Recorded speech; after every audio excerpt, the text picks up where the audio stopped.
오늘 함께 은혜 나누실 말씀은 마가복음 11장 1절부터 10절까지 말씀입니다. 그들이 예루살렘에 가까이 와서 감람산 벳바게와 베다니에 이르렀을 때에 예수께서 제자 중 둘을 보내시며 이르시되 너희는 맞은편 마을로 가라. 그리로 들어가면 곧 아직 아무도 타보지 않은 나귀 새끼가 매어 있는 것을 보리니 풀어 끌고 오라. 만일 누가 너희에게 왜 이렇게 하느냐 묻거든 주가 쓰시겠다 하라.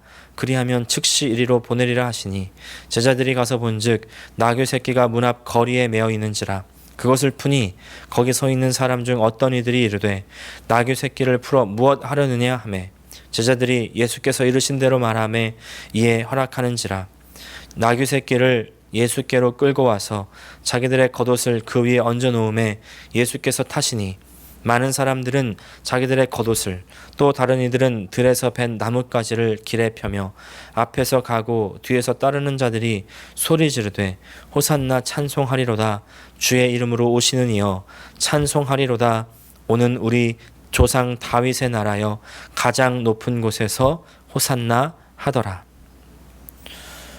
오늘 마가복음 11장 1절부터 10절까지 말씀을 중심으로 바른 신앙을 막는 자기 중심성, 이와 같은 제목으로 함께 은혜를 나누기 원합니다. 약 한 2주 전에 이런 제목의 기사를 보았습니다. Cow cuddling has become a thing for lonely hearts in the pandemic.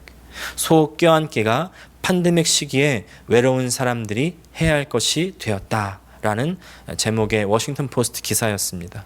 사람들이 이제 거리두기가 일상이 되면서 외로움이라는 위기에 직면했다 이렇게 얘기하면서 사람과 가까이 하기 어려운 시대에 그 대안으로 미국 본토에서는 cow cuddling, 그러니까 소 껴안기가 유행처럼 번졌다는 것입니다. 그래서 전국적으로 이 cow cuddling에 대한 수요가 늘면서 농장에 유료 프로그램이 생겨났다고 합니다. 한 애리조나 주의 농장에서는 시간당 75불인 이 cow cuddling 프로그램을 운영하는데 7월까지 예약이 가득 찼다는 것입니다. 이런 현상이 생긴 이유는 이제 그만큼 사람들이 정을 갈구하고 있기 때문이다. 워싱턴 포스트는 이렇게 진단합니다. 스캇스데일 애리조나에 사는 르네 바인파라고 하는 한 심리학자는 It was really my first real hug of the year.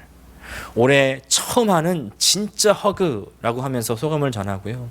또 지니 웨일린이라고 하는 한 할머니는 It brings a smile to my face and just a wonderful sense of awe. 남편을 떠나보낸 뒤에 처음으로 다시 내 얼굴에 미소를 가져다 줬다. 이렇게도 인터뷰를 합니다. 그런데 알고 봤더니요, 이런 cow cuddling이 이 팬데믹 기간에 새롭게 개발된 것이 아니었습니다. 이미 네덜란드에서는 이제 쿠너펠렌이라고 해가지고 암소포옹 이라는 말인데, 이제 이런 프로그램이 10년 전부터 심리적 위안을 위한 힐링 프로그램으로 소개가 되었고요. 이제 네덜란드를 비롯해서 다른 유럽 국가와 그리고 미국에서도 이런 프로그램이 이미 들어와 있었다는 것이죠. 여러분, 소 껴안아 보셨습니까? 저는 소를 가장 최근에 가까이서 본 경험이 약 한 2년 전에 이제 쿠알루아 렌치에 있는 작은 농장에 갔을 때였는데요. 얼마나 냄새가 나든지요. 파리도 날리고 또 똥인지 진흙인지 구별하지 못할 것들이 엄청 묻어 있어가지고 가까이 가기가 조금 꺼려질 정도였습니다.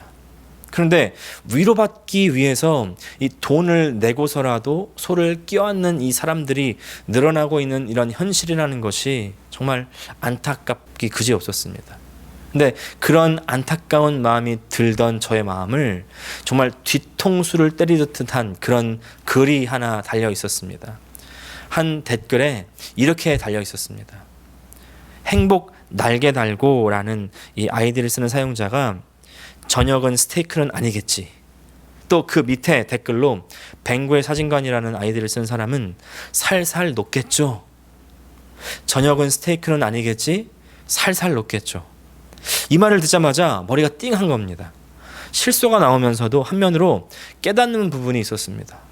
이것이 사람들의 본성이겠구나. 한편으로는 마음의 위안을 얻겠다고 저렇게 소를 껴안고 눈물을 흘리고 또 미소를 짓다가도 또 금방 배가 고파지면 언제든지 그 소를 죽여다가 그날 저녁에 저녁 상에 올릴 수 있는 존재가 우리들이 아닌가, 이런 생각을 해봤습니다. 그러면서 이제 고난주일과 부활절을 준비하는 제 모습이 겹쳐졌습니다.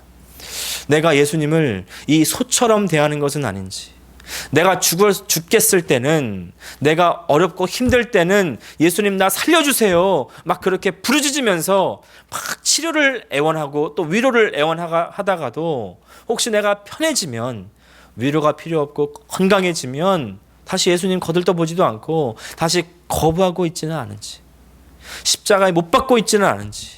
사랑하는 여러분, 이것이 혹시 저만의 고백입니까? 이 이야기가 혹시 나의 신앙생활의 실체는 아닙니까? 오늘의 본문인 마가복음 11장 초반부에는요, 예수님께서 십자가를 지시기 위해서 예루살렘에 들어가시는 그 예수님의 모습, 그리고 그 예수님을 환영하는 사람들의 모습이 묘사가 되고 있습니다. 예수님께서 이제 이 예언의 말씀을 이루시기 위해서 나귀 새끼를 하나 빌려다가 타고서 이제 예루살렘 성으로 들어가십니다. 예루살렘으로 입성하는 예수님께 사람들은 대환호를 합니다. 7절과 8절 말씀 같이 읽겠습니다. 나귀 새끼를 예수께로 끌고 와서 자기들의 겉옷을 그 위에 얹어놓으며 예수께서 타시니 많은 사람들은 자기들의 겉옷을, 또 다른 이들은 들에서 벤 나뭇가지를 길에 펴며.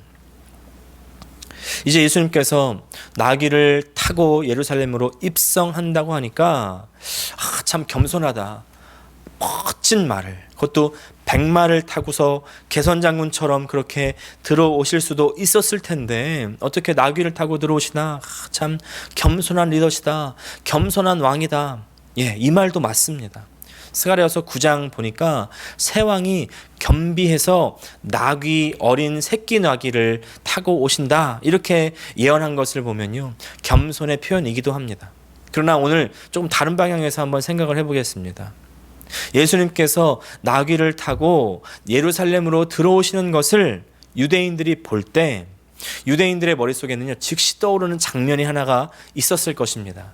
이것은요, 유대인들, 특별히 이제 구약 성경을 계속 암송하면서 들었던 유대인들이라면 바로 떠올릴 수 있는 그런 장면입니다. 그것은 바로 열왕기상 1장 38절 이후에 나오는 다윗의 아들 솔로몬의 대관식입니다. 솔로몬이 이제 왕으로 즉위할 때 뭘 타고 가냐면 바로 다윗의 노새를 타고 가는 것입니다. 솔로몬이 다윗의 노새를 타고 즉위식에 갔었는데 예수가 다윗의 자손이라고 하더니 이제 나귀까지 타고 오네? 역시 솔로몬처럼 왕으로서 오시는구나, 이렇게 생각이 언뜻 들 수 있는 것입니다. 이런 것들을 이제 그림 언어라고 하죠. 장면을 보면 바로 내용을 떠올릴 수 있는 그런 것입니다.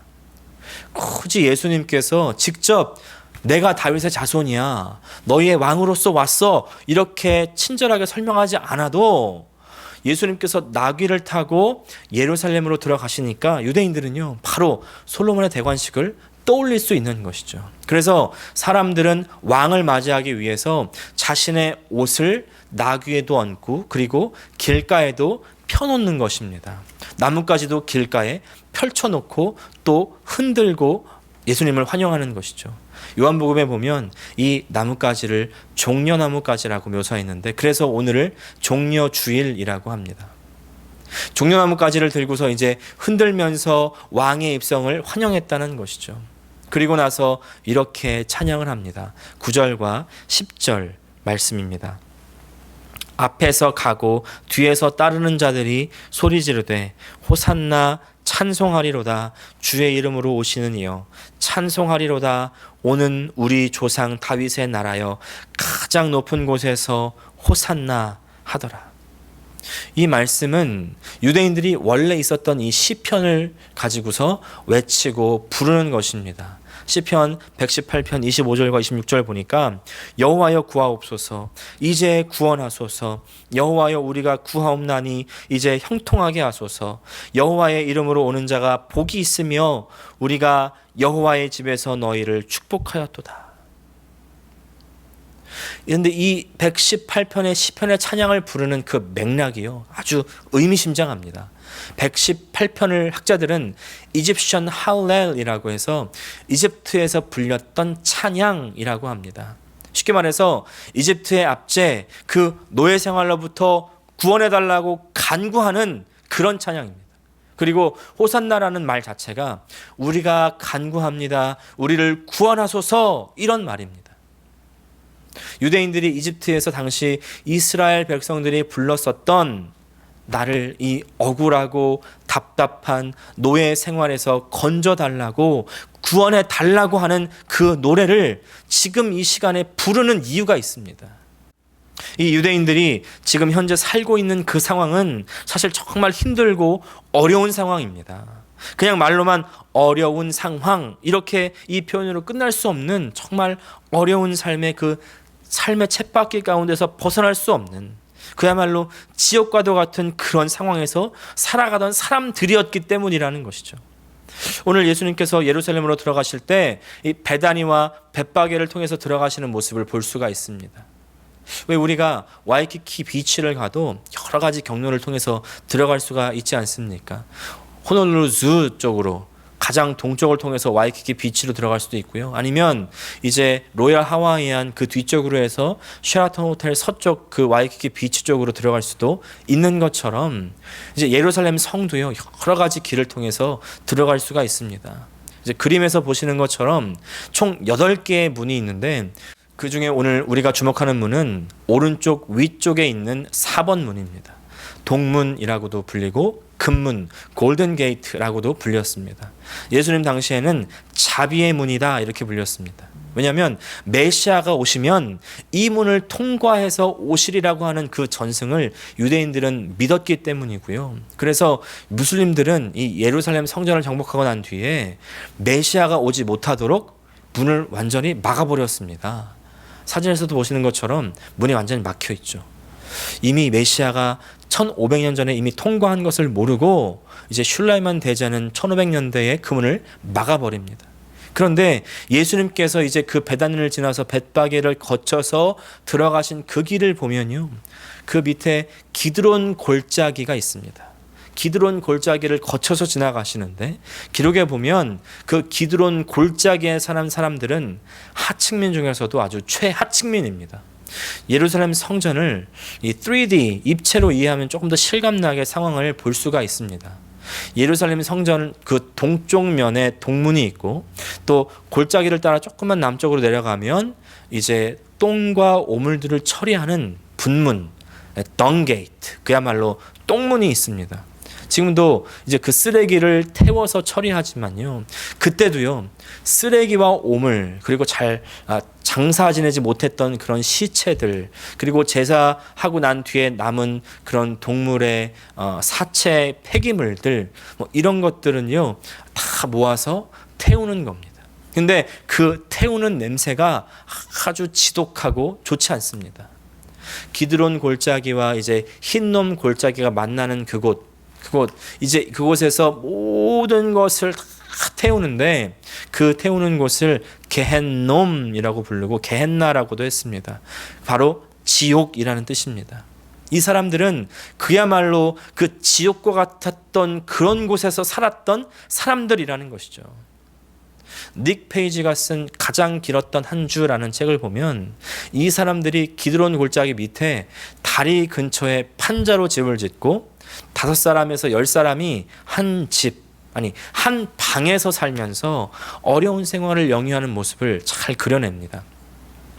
방이 하나이기 때문에 이제 화장실 볼 일이 생기면 다른 가족들은 다 나가줘야만 하는 그런 일들이 있었다는 것입니다. 예전에 서울에도, 그것도 강남 한복판에도요, 판자촌이 있다는 것을 기억하십니까? 저 어릴 때 그런 판자집을 보면서 자랐는데, 지금 이곳에 사는 사람들의 처지가 그렇다는 것입니다. 이런 곳에 사는 사람들, 변변한 직장, 직업 가지기도 어려웠습니다. 보통 직업이 없이 구걸하는 사람들이 많았고요. 또 노예가 되는 삶을 살기도 하고, 또 율법에서 더럽다고 해가지고 다른 사람들이 다 하기 싫어하는 그런 성전에 들어가는 재물을 다 쓰고 남는 폐기물들을 다듬는 그런 일들을 했습니다. 정말 힘들고 어려운 삶을 사는 사람들, 실제로 노예의 삶을 사는 사람도 있었고요. 또 신부는 노예는 아니었지만 이 사회의 구조적인 틀 속에서 억압하고 또 압제당하고 그 가운데 사는 사람들, 노예는 아니지만 노예와 다를 바 없는 삶을 사는 사람들, 그나마도 성전에라도 가서 제사라도 지내면 뭔가 죄라도 해결받고 맘 편히 그렇게 살 텐데 계속 정결법에 어긋나는 더러운 물건들을 만지고 또 그런 사람들과 함께 부대끼다 보니까 정결법에 걸려서 성전에 들어갈 자격조차 없는 그런 사람들이었습니다. 그래서 죄 사함, 구원 이런 것들은요 전혀 생각할 수 없는, 그런 것은커녕 그냥 하루하루 살기에도 벅찼던 그런 사람들이었던 것입니다. 그런데 갑자기 죽은 사람을 살리고 또 병든 자를 고쳤다는 저 나사렛 출신 예수라는 사람이 예루살렘으로 들어온다는 소식을 이제 듣게 된 것입니다. 사람들의 말이 저 사람이 메시아라던데, 메시아를 만나면, 메시아가 이제 예루살렘에 입성하면 이런 시궁창을 구르는 듯한, 지옥을 사는 듯한 나의 삶도 드디어 볕들 날이 들어올 수 있을까? 뭔가 내 삶에 변화가 일어날 수 있을까 하면서 이제 나가 보니까 글쎄 나귀를 타고 들어오는데 벌써 많은 사람들이 자기 겉옷을 깔아놓고 왕이 들어온다고 환호를 하고 있는 것입니다. 저 사람이야말로 내 팔자를 고쳐줄 그 사람이구나. 나를 노예 생활에서 건져줄 그 사람이구나. 로마에게 정복된 이 나라를 다시 회복시켜줄 사람이구나. 그래서 이 사람들이 부르는 노래가 이집트의 노예 생활 가운데서 불렀던 노래, 나를 구원해달라고 하는 그런 노래였던 것입니다. 아니, 노래가 아니라 정말 처절한 부르짖음이었겠죠. 어떤 사람들에게는 피 맺힌 한 맺힌 절규였을 것입니다. 호산나, 내가 간구하오니 나를 구원하여 주세요. 그런데 그렇게 부르짖던 이 사람들이 5일이 지난 뒤에 완전히 바뀌어 버렸습니다. 마가복음 15장 이 12절 13절을 보면 빌라도가 또 대답하여 이르되 그러면 너희가 유대인의 왕이라 하는 이를 내가 어떻게 하랴? 그들이 다시 소리 지르되 그를 십자가에 못 박게 하소서. 왜 그렇게 예수님을 향해서 자신의 신세를 구원해 달라고 소리를 높였었음에도 불구하고 5일이 지나서 십자가로 못 박으라고 소리를 지르는 그런 군중이 되었을까요? 이때 우리가 알아야 할 역사적인 사실이 하나가 있습니다. 그것은 바로 예수님께서 동문을 통해서 나귀를 타고 이 예루살렘 성으로 입성하실 때 바로 그 시간 예루살렘의 반대쪽에서는 동일하게 예루살렘으로 입성하는 한 무리가 있었습니다. 바로 가이사랴로부터 출발해서 요바를 거쳐서 예루살렘의 서쪽 문을 통해서 입성하는 총독 빌라도, 그리고 그를 따르는 1000명의 군사들이었습니다. 총독 빌라도는 유대인의 명절 때마다 이렇게 예루살렘 성에 입성을 합니다. 명절에 참여하기 위해서 오는 것이 아니라 대제사장이 제사를 드리려면 이 에봇이라는 특별한 옷이 필요한데 그 특별한 옷을 로마 총독이 갖고 있는 것입니다. 그리고 제사를 드리는 그 특별한 때만 그 제사장의 옷, 에봇을 꺼내주는 것입니다. 그렇게 로마의 황제를 등에 업고서 왕처럼 아주 멋진 말을 타고 1000명의 군사의 호위를 받으면서 멋지게 사람들의 환호를 받으며 예루살렘 성으로 입성하는 그 총독 빌라도. 사람들은요, 예수님이 그 총독 빌라도를 비롯해서 그 황제와 또 로마 제국 자체를 완전히 전복하고 또 하나님의 나라 이스라엘 유다를 바로 세우기를 바랬었을 것입니다. 자기의 억압당하는 처지로부터 구원해 줄 것을 기대했을 것입니다. 그런데 그렇게 솔로몬처럼 나귀를 타고 왕으로서 왔던 그 예수라는 사람이 이제 보니까 오히려 로마 제국의 그 빌라도에게 잡혀버립니다. 그리고 사형, 십자가형의 판결을 받게 되는 것이죠. 그때 예수를 메시아로 믿고 따르던 사람들은 예수를 가차없이 비난하기 시작합니다. 버려버립니다. 다른 사람들에게 갈 곳도 없이요, 3년 반 동안이나 예수님과 함께 살았던 제자들도 예수님을 떠나버립니다. 배신하고 저주합니다. 제자들도 예수님과 함께 다니면서 예수님이 로마를 전복하고 새로운 세상을 세우면 이제 지난주에 말씀드렸던 것처럼 한 자리씩 차지하고자 하는 그런 생각이 가득했었기 때문이죠. 자신이 생각했던 그 예수님과 그리고 예수님의 실제 모습이 달랐던 것입니다. 자신이 원했던 예수님의 상이 있었습니다. 그것은 허구였습니다. 허상이었습니다. 그리고 그것은 우상이었습니다. 여러분, 우상은 내 욕심의 발로에서부터 시작되는 것입니다. 내 욕심을 채우려는 것이기 때문에 우상이 있다. 그 이야기는요, 자기중심적이라는 얘기입니다. 자기중심적. 그러므로 내가 갖고 있는 이 우상, 그것이 아무리 하나님에 대한 것이라 하더라도 그 우상은요, 하나님을 반대합니다. 그냥 반대하는 것에 그치는 것이 아니라 예수님을 십자가에 못 박습니다.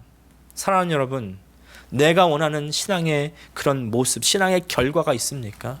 계속해서 말씀드리지만 예수님께서는 이 세상의 것을 주려고 오시지 않았습니다. 내가 온 것은 양으로 생명을 얻게 하고 더 풍성히 얻게 하려 함이니라. 할렐루야. 우리는 예수님에 대한 올바른 인식을 가져야 됩니다. 성경이 말하는 것을 원하고 추구하시기를 바랍니다.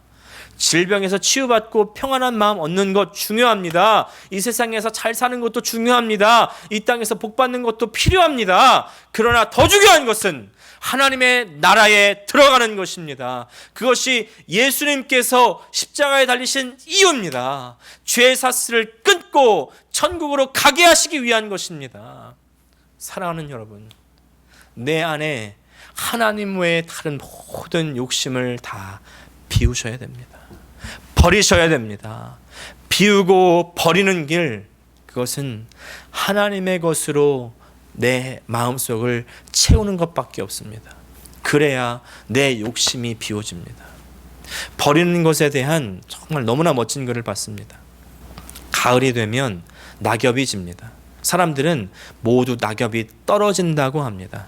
하지만 그것은 떨어지는 그 잎사귀를 중심으로 본 것일 뿐이죠. 나무의 입장에서 보면 다르게 표현할 수가 있습니다. 잎이 떨어지는 것이 아니라 나무가 잎을 버리는 것입니다. 낙엽을 버리면 겨울 내내 죽은 것 같이 지내지만 그러나 봄이 되면 새로운 잎을 피울 수가 있습니다. 그러나 혹시 나무가 낙엽이 아까워가지고 잎을 버리지 못하고 잎을 붙인 채로 겨울을 맞이하게 되면 나무는 정말 얼어 죽어 버립니다. 내가 진짜 살기 위해서 내 안의 우상을 다 버려야 하는 것이죠. 사랑하는 여러분, 내가 갖고 있는 예수님에 대한 잘못된 환상은 없습니까? 그 환상은 우상입니다. 말씀으로 말미암지 않은 그 모든 예수님에 대한 나의 생각은요, 우상입니다. 그 우상은 예수님을 반대하는 것입니다. 그리고 예수님을 십자가에 못 박게 합니다. 아무리 내가 예수님을 환영했다 할지라도 마지막 가장 중요한 순간에 나는 예수님을 십자가에 못 박는 사람이 될 수 있다는 것을 여러분 기억하시기를 바랍니다. 그 우상을 버리고 하나님의 말씀하심으로 돌아오실 수 있기를 축복합니다. 그 안에 영생과 천국이 있습니다. 이제 한 목사님이 쓰신 이 사순절에 대한 이야기만 드리고 오늘 말씀을 마무리하겠습니다. 오늘은 종료주일이고요. 이제 이번 주간은 고난주간입니다. 그리고 그 고난주간은 사순절의 마지막 주간이죠. 이 사순절을 지키는 교회가 있는가 하면 고난주간만 지키는 교회가 있습니다. 이제 특별 새벽 기도를 했었던 우리 교회는 후자에 해당한다고 할 수가 있습니다. 사순절의 유래에는 여러 가지 설이 있는데 사순절은 처음에는 주님의 죽으심과 또 부활 동안의 시간을 이제 40시간으로 계산해서 40시간 동안 금식하는 것으로 그렇게 지켜졌었다고 합니다. 그러다가 시간이 점점 길어지더니 40일로 정착된 것으로 그렇게들 보고 있습니다. 어떤 교단은 이제 사순절이 개신교적이지 않다고 해서 사순절을 금지한 교단도 있고요. 침례교 안에서는 사순절을 지키는 교회도 있고 고난 주간만 지키는 교회도 있습니다. 그런데 이제 사순절이 시작되기 전에 무엇을 하냐면 사육제라는 것을 합니다. 왜냐하면 이제 사순절에 고기를 먹을 수가 없기 때문에 이제 사순절이 시작되기 전에 실컷 먹고 나서 사순절을 맞이하자는 것입니다. 그런 의미에서 그렇게 시작되는 것이 바로 사육제, 고기 파티였습니다. 처음에는. 그러던 것이 축제로 바뀐 것입니다. 사순절을 잘 버티기 위해서 사육제를 하는 것이죠. 금식하기 위해서 고기 파티를 하고요. 절제되고 거룩한 생활을 하기 위해서 방종을 하고 쾌락을 충족시키는 것입니다. 여러분 좀 이상하지 않습니까? 뭔가 앞뒤가 맞지 않습니까? 버티려고 하는 것입니까? 동참하려고 하는 것입니까? 사순절에 참여하면서 주님의 죽으심을 기념하고 그 은혜에 동참하기 위해서 금식하고 절제를 해야 하는데 그 전에 그걸 버티기 위해서 많이 먹어놓고 많이 놀아놓고 시작한다는 것이에요. 이거야말로 로마서에서 바울 사도가 말하는 것처럼 더 큰 은혜를 받기 위해서 더 많이 죄를 지어야 되겠다는 그 사람과 뭐가 다르겠습니까? 이런 사람은요, 어떤 사람들이에요? 그냥 내가 신앙생활을 했다는 그런 자기 만족, 자기 위안, 그것을 삼는 것에 그치는 그런 사람들에 불과한 것입니다. 신앙이 내 중심 위주였던 것입니다. 우리는 아직도 신앙생활이 내 중심을 벗어나지 못할 때가 많이 있습니다. 그런 신앙은요, 결국 마지막에 가장 중요한 때에 예수님을 배반하고 예수님을 십자가에 못 박습니다. 예수님께서는 우리를 나 중심에서 벗어나게 하시기 위해서, 하나님 중심으로 바꾸시기 위해서 십자가에 달리신 것입니다. 이제 오늘부터 고난 주간이 시작됩니다. 이번 고난 주간에 뭔가 다른 특별한 것, 인위적인 것 하지 마시고요. 뭘 안 해도 사실 지금 충분히 고통스러우시잖아요. 고난이 가득한 삶이잖아요. 이번 주간에 다른 것 하지 마시고 그냥 하나님이 아닌 다른 것들을 비워내는 시간 되시기를 바랍니다. 그리고 예수님의 고난을 묵상하고 또 하나님 말씀을 읽으면서 나 중심에서 벗어나는, 하나님의 중심으로 들어가는 바른 신앙을 회복하는 우리 이번 주간 되시기를 축복합니다. 기도하겠습니다. 하나님 우리 아버지, 은혜와 사랑을 감사합니다. 하나님, 오늘 예루살렘 성에 예수님께서 입성하실 때에 예수님을 그렇게 환호하고 환영했던 그런 인파들이 순식간에 변하여 주님을 반대했던 그 모습들을 기억합니다. 아버지, 그들은 그들의 중심에 사로잡혀 참된 예수님을 보지 못했던 것입니다. 주님, 우리 안에 성령께서 성령을 통하여 우리에게 계시하신 그 예수님을 오해하고 있지는 않습니까? 나에게 복줘야 되는 존재로, 나를 잘 되게 하는 그런 존재로 내가 잘못 오해하고 있지는 않습니까? 하나님 아버지, 우리 오늘 성경에 말씀하시는 우리에게 영생을 얻게 하시고 천국을 주시는 그 예수님을 바로 인식하며 오늘 그 예수님께 우리의 마음을 활짝 열고 이번 주간 그 주님의 고통 당하신 은혜에 동참할 수 있는 우리 모든 주의 성도들 되게 하여 주시옵소서. 예수님의 이름으로 기도합니다. 아멘.